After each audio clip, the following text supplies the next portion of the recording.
Content over everything.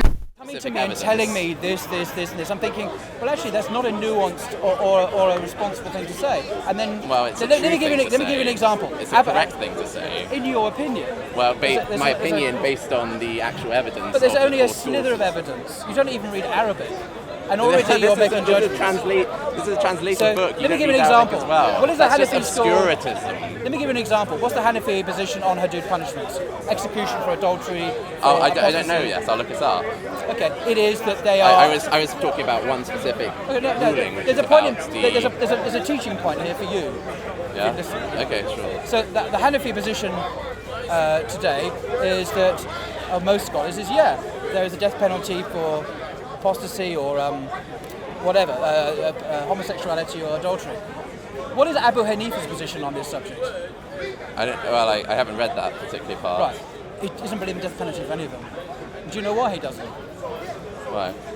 Or do you know why he doesn't? No, I haven't read. At no point am I claiming that I've read every single thing from every single school. It's not. No, okay. I've looked I just up asked something. you if you knew. I just asked you if you knew. Okay, but it sounded like you were trying to make a point by saying. I am making a point. It sounded like you're trying to undermine my credibility in terms of like the claims I am making. If you were a humble student, you'd listen and learn. My point is that Abu Hanifa, that because Abu Hanifa said something and ruled something and believed in something, it doesn't mean that any of his students, in fact his students didn't agree with him, they disagree with him on some core issues. So when you say the Hanafi school believes X, I'm thinking, do you know what you mean by that? Are you talking about the thousands of scholars in the medieval period, the modern period? What I originally said was the 4 Imams, and you said that book was wrong, and I'm bringing evidence to show that the book is correct. So I've shown, like, at least in terms of Abu Hanifa, no, the book, correct. The paragraph you read out was a very misleading summary, and you put all your faith in one little book without having a broad range. Now I have excerpts from 5 books, and they're kind of well-regarded books. Well, okay, so I wish you well on your learning curve. Maybe come back in 6 months when you read more and more and broadly and widely with an open mind. Then I think we might be able to, But at the moment, what you're doing is little knowledge, and you are stretching it out, and you're thinking you know it, and you don't. No, it sounds to me like you don't want to hear any evidence that contradicts what you think you already know, even though I'm trying to. Thank you, James. I'm not going to move on. I'm so disappointed in you, man. I'm incredibly disappointed because I thought you were interested in the facts in terms of scholarship. I don't think you are. Because, I am because when you read that, you were saying, "Look, Paul, this is what Abu, this is this," and you were drawing global conclusions. Okay, maybe I missed. If I said the Hanafi school, then I misspoke. But I meant to say Abu Hanifa. It needs to be more nuanced and more intelligent, rather than. No, you're just running away. You don't want to hear any evidence that contradicts you. You're feeble.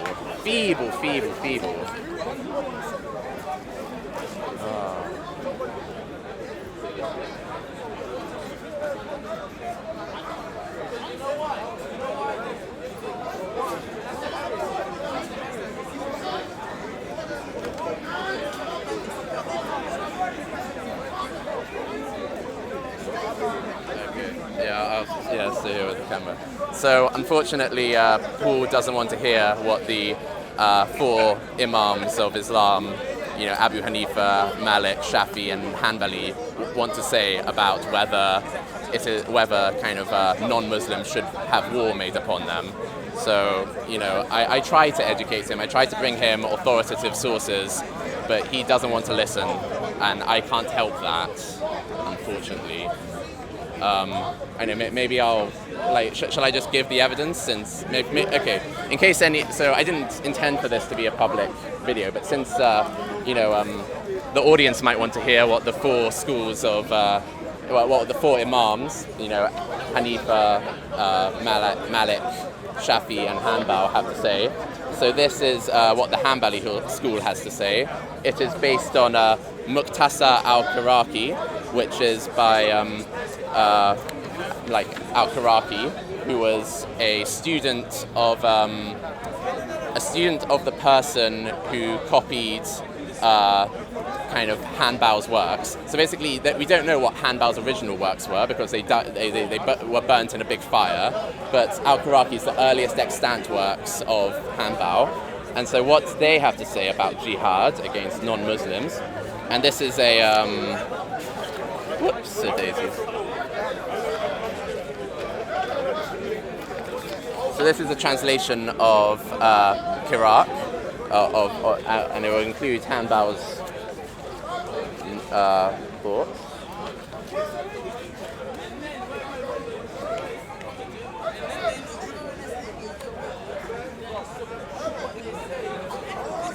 So just a second. Okay, and I'm going to quote from the book. So, jihad. He said, referring to Hanbal, jihad is an obligation based on the whole community, and if it is carried out by some people, then others are excused from fulfilling it.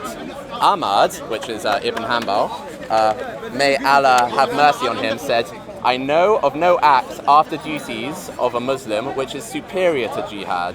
Naval actions are superior to land campaigns. Every pious and impious person may participate in a campaign. Each unit fights the enemy nearest to it. I'm going to skip a little bit. He said, people of the scripture and Zoroastrians may be fought against without calling them to Islam because the call has already reached them.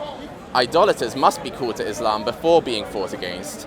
People of the scripture and Zoroastrians are fought against until either they accept Islam or pay the jizya, readily being brought low. That's a quote from the Quran. Also, other disbelievers are fought against until they accept Islam. So, so this is the view of Ibn Hanbal. There are obviously exceptions for people who they have a treaty with, but what I want to do is show that each of the four Imams of the four surviving Sunni schools of Islamic jurisprudence believed that jihad should be waged against non-Muslims of foreign lands, so non-dhimmis, until they either accept Islam or pay the jizya. Okay? So we've done Hanbal and we've done Hanifa rather. And so next let's quote from, this is from the Distinguished Jurist's Primer. And this is a book by Ibn Rushd, who is a very famous Maliki scholar. He's famous in the West, known as Averroes. And this is a comparative work of Islamic jurisprudence, which means that it gives a summary of each of the four schools. And so I'm going to quote from book 10 of his work, the Distinguished Jurist Primer, the Book of Jihad. So there are 7, so let's see here. Section 1, so this is from the Book of Jihad, Section 1, identification of the hukum of this activity. With respect to the hukum, which means how obligatory it is, the jurists unanimously agree that it is a collective and not universal obligation, except for Abdullah ibn al-Hassan, who said it is voluntary. So, if it's a collective but not universal obligation, that means if some people are doing jihad, then it's not as if absolutely everyone has to wage jihad. Okay, and then we're going to skip a little bit. Section. Sorry, wait a second. Section 3, identification of the harm permitted to be inflicted upon the enemy. Oh no, wait a second. Sorry, that's wrong. No, sorry. Section 2, identification of the persons to be fought. The jurists agreed, with respect to the persons who are to be fought, that they are all of the polytheists, because of the words of the Exalted, and fight them until persecution is no more and religion is all from Allah, which is from the Quran, Surah 8, Ayah 39. Except what is narrated from Malik, who said it is not permitted to commence hostilities against the Ethiopians nor against the Turks because of the report from the Prophet, leave the Ethiopians in peace as long as they leave you alone. Malik was questioned about the authenticity of this tradition, and he did not acknowledge it, but said people continue to avoid an attack on them. Okay, so all of the four scholars believe that kind of non-Muslims are to have jihad waged against them. but Malik provides exceptions for two specific groups of non-Muslims. The rest of non-Muslims are to have jihad waged against them until they pay the jizya or accept Islam. Okay, and now I'm going to skip to section 7, which is about...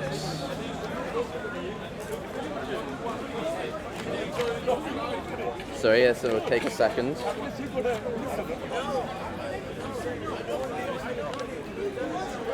Section 7.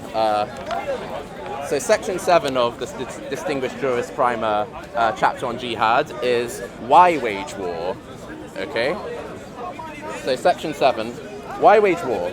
The Muslim jurists agreed that the purpose of fighting the people of the book, excluding the Qurayshite people of the book and the Christian Arabs, is one of two things. It is either for their conversion to Islam or the payment of jizya. The payment of jizya is because of the words of the Exalted, fight against those who have been given the scripture as believe not in Allah or the last day, and forbid that which Allah and His Messenger have forbidden, and follow not the religion of truth, until they pay the tribute readily being brought low. And that is from the Quran, Surah 9, Ayah 29. The majority of the jurists also argued about taking the jizya from the Magians. These are the native people of Iran during the 7th century. Let's see here. The Magians, because of the saying, the Prophet established with them the practice adopted for the people of the book. They disagreed about the polytheists other than the people of the book, whether jizya is to be accepted from them. A group of jurists said that jizya is to be charged from all polytheists. This is Malik's opinion. Another group exempted them from Arab polytheists.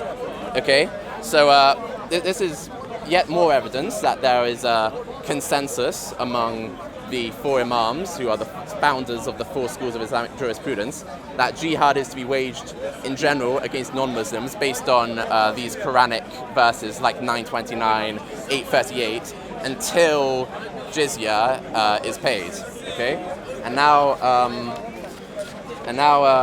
let's see. So we've done the Distinguished Jurist Primer by Ibn Rushd. We've done the shorter book on Muslim international law by Al-Shaybani, which reflects the views of Abu Hanifa. We've done we've done kind of the Hanbali school, and so we've got still the Maliki and the Shafi school. Okay, so let's go first to the Shafi school. Actually, no, we'll go first to the Maliki school. Okay, so for the Maliki school, I have here printouts from Ibn Abi Zayd's Risala, or Epistle, which, and I'm going to read out some of the praise for Ibn Abi Zayd. He was the Imam of the Malikis in his time and their model.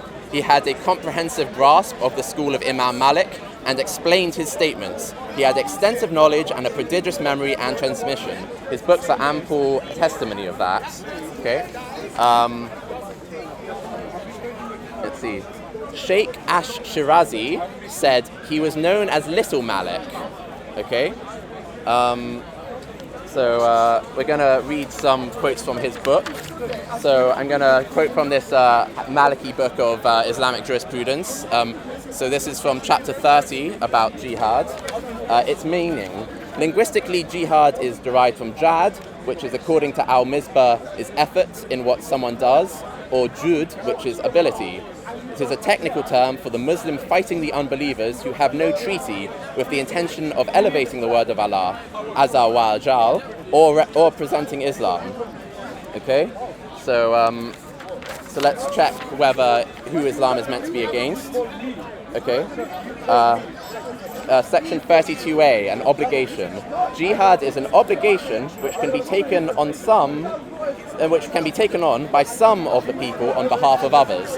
So this is again repeating that it is a fard kifaya, that it is not a universal obligation, it is a collective obligation, which we already know. So 32b, inviting people to Islam first. And it is preferable, according to us, that the enemy are not fought until they have been invited to the deen of Allah, Azza wa Jal, except if they attack first. The Malikis prefer that each group be called upon to abandon their disbelief and be called to the Shahada, whose contents are not prescribed. He calls to the general message of the Holy Prophet for 3 days in succession unless they attack first. Okay, 32c. Offering a choice between Islam and jizya, they can either accept Islam or pay the jizya, a tax on non-Muslims. If not, they are to be fought. Okay, so the Maliki scholars also believe that jihad is to be fought against the non-Muslims until either they convert or pay jizya. So it is not defensive. Okay, and so we've shown that 3 of the 4 schools, or rather 3 of the 4 Imams, Maliki, Shafi and Hanbali, evidence that they all agree that jihad is to be waged upon non-Muslims until they either pay jizya or convert to Islam. The final school is Shafi, and for the Shafi school I am going to read from their well-regarded book,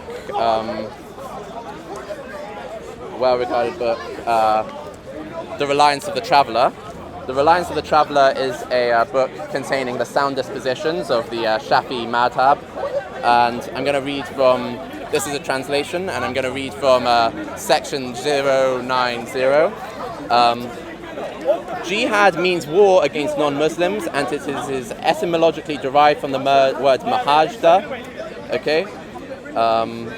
So I'm going to just skip to where it says that they are to be fought.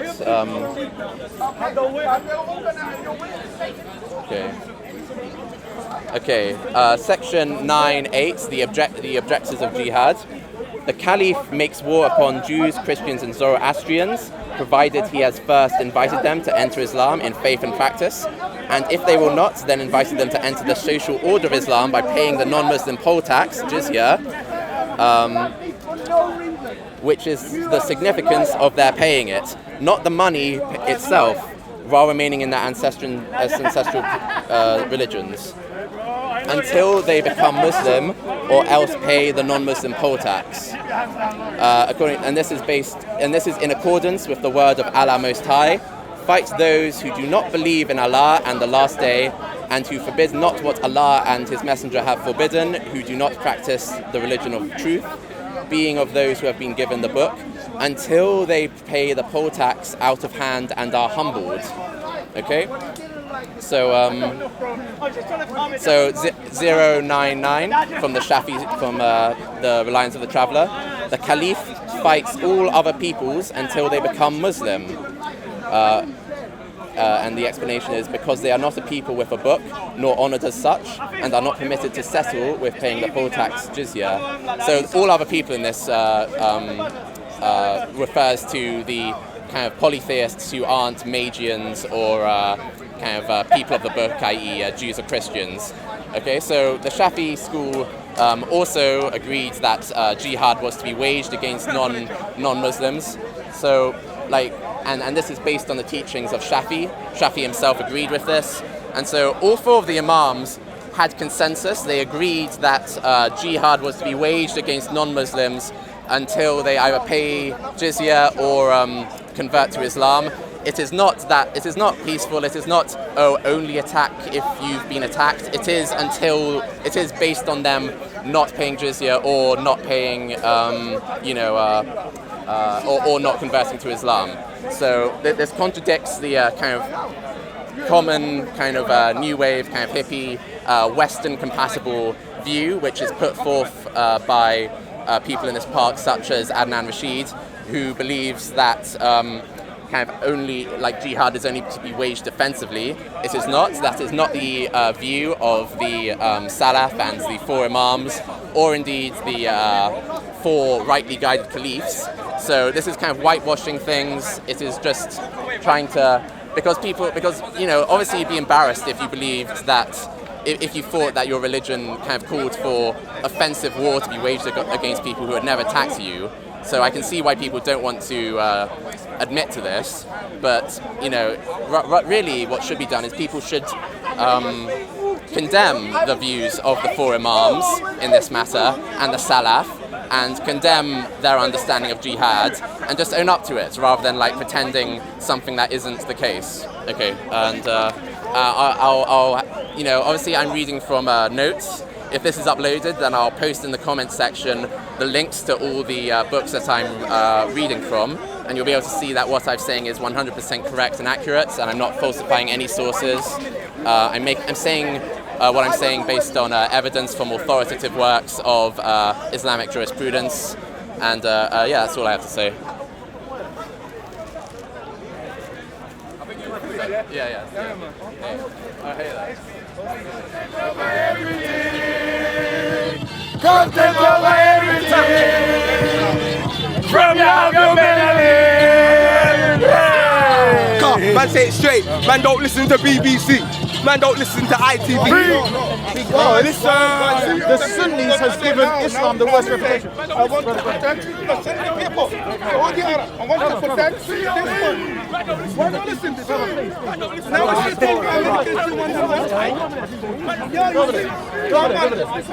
Why do you have a Trump culture? Forget all of that, blood. Forget all of that. We're trying to have a conversation. The first point I'm making, what I wanted to talk to you about when I first met you, what